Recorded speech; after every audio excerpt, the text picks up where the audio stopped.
So you are a legend in the scene. People know you from your music, your voice, your live performances, but it doesn't end there because you're also helping and teaching other people, mentoring, helping your community.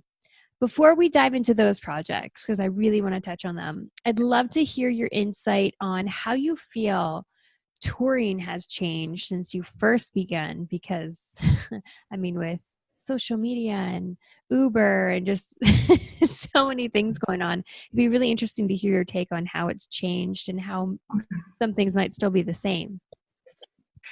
Well, I mean, it's really completely different because, back when you and I were coming up, it was a very linear process of, okay, learn how to DJ, go and offer yourself wherever possible, play every crappy gig and opening slot, meet the promoters, and build a network from there.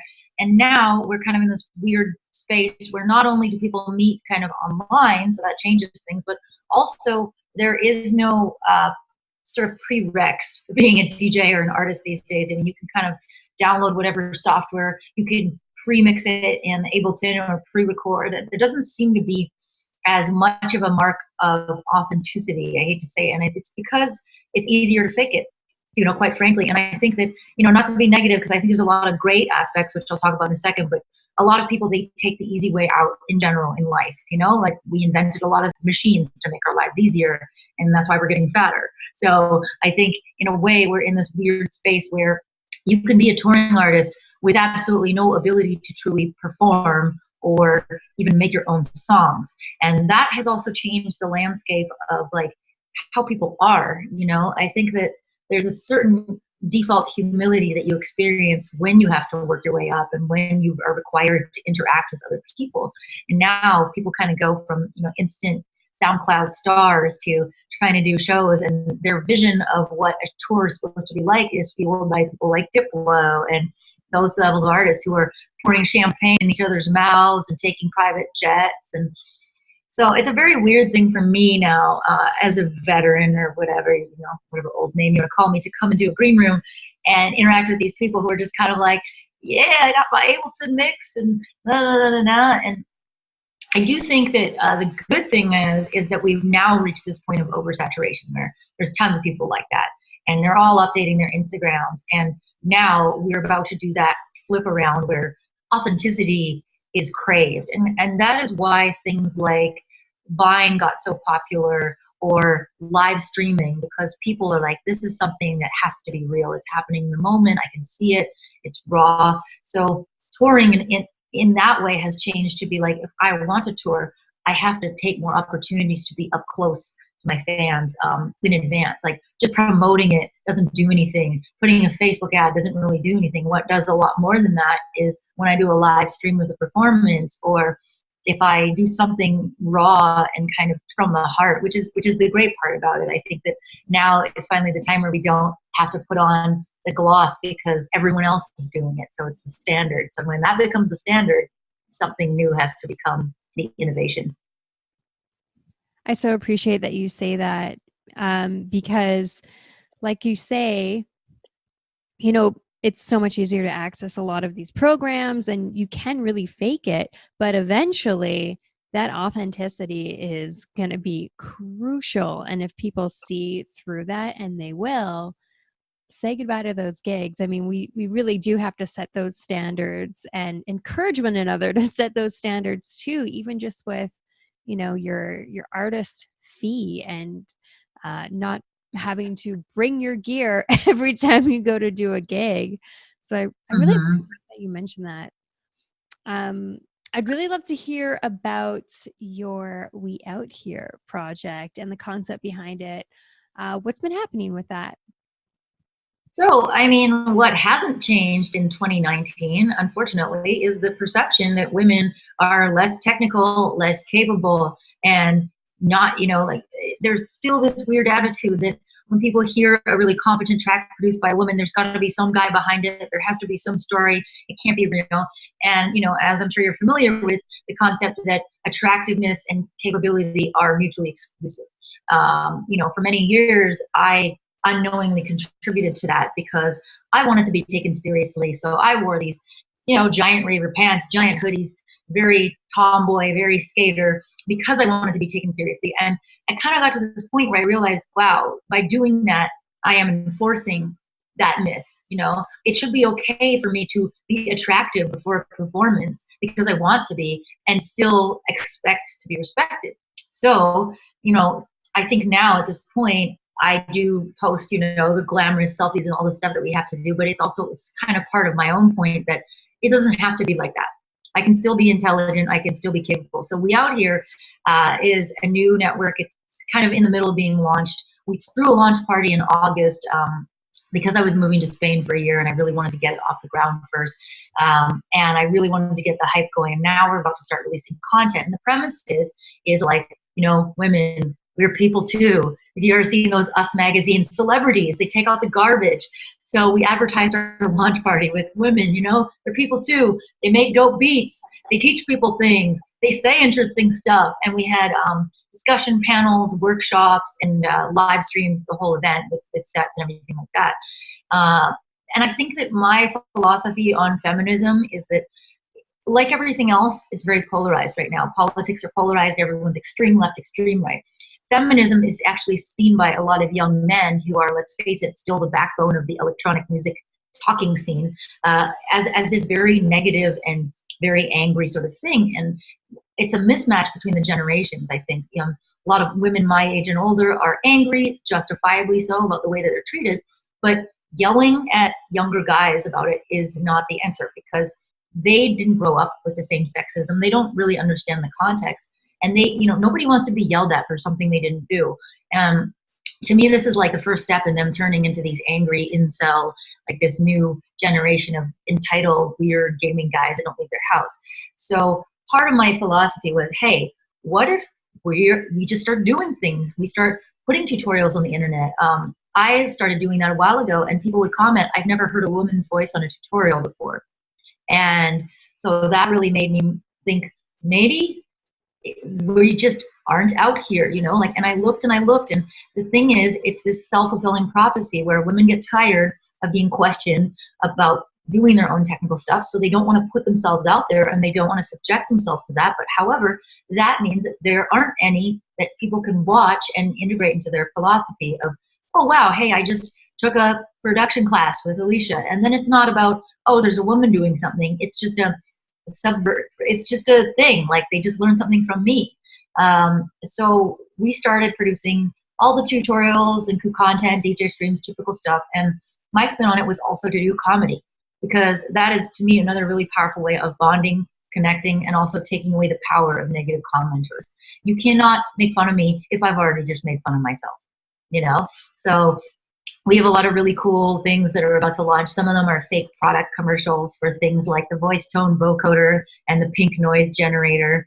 And also, techie puns as well, just to like make everybody laugh and realize how ridiculous it is.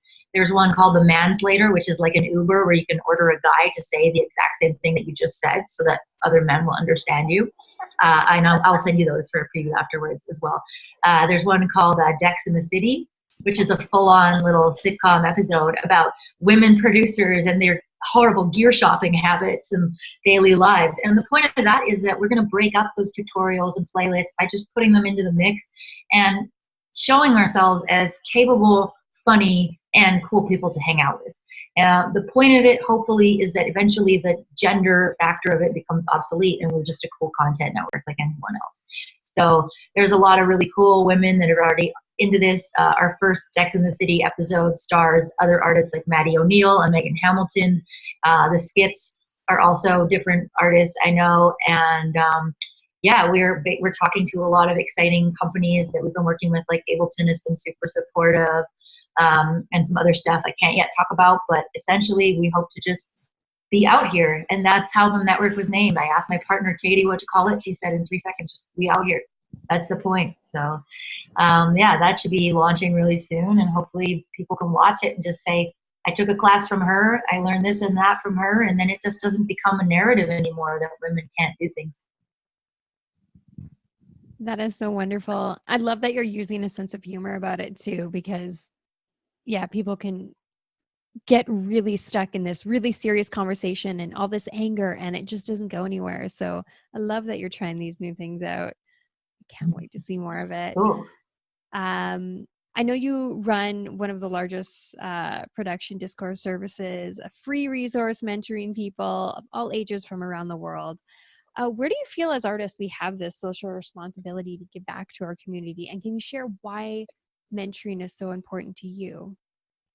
I mean, I really think that it goes back to the same principles of building a society or a community and the same problems that we have by, like, let's go back to, like, say, tribal villages or rural communities where the grandmothers helped raise the kids. And not only did the mothers and fathers have the ability to develop careers and stay interesting people and also pay attention to their kids, but the kids grew up with the elders and their advice and their mindset. And we're at this point where not only are we super isolated between generations, but we're isolated from our peers because we're all sitting at home with Postmates, with Uber. We can order anything. We don't need to leave the house. We can order our dates on Tinder. And I think the removal of that back and forth communication really, really affects our entire society. And as a music community, I've been kind of watching it die and rot for the same thing I just talked about. We're being pushed these consumerist images of, I need more champagne, I need more of this, and nothing about helping each other. And as cheesy as that might sound, I feel such a sense of fulfillment in a lot of different ways. And some of them are, selfish in a certain way. I get really inspired to write new music when I connect with people who are super excited about it and learning. It's hard for me to be jaded when I show somebody a trick and they just light up and create and get so amazed about it. So, on the one hand, it really helps me as an artist not get stuck in patterns and genres. A lot of the people that I grew up with as DJs and artists that, I see on Facebook are so trapped in like 1999. They just figure they found the best music and then stopped right there. And they'll make fun of kids, they'll get angry at them, when really, like, these are the people who are, if you're still playing out, paying your salary, to be quite frank. And second, the people that you have the potential to uplift, to make something better instead of complaining about it. So, a lot of what I said about feminism and a lot of about integrating men and women comes from a lot of experience with the majority of my users, who are between 15 and 25 and, sadly still overtly male. But that has helped me connect so much with teenagers and with youth and the people who are going to these parties. And they're not crappy. In fact, they're a lot better, more balanced, emotionally less sexist people than our generation was, because we were their parents, So they have the potential to be something greater, to help each other. But we need to kind of give them that push and model to them, because everyone else who's inspiring them is trying to sell them something. So I think to involve yourself with mentoring with no strings attached, really just, firstly, it teaches the person compassion, love, connection, selflessness.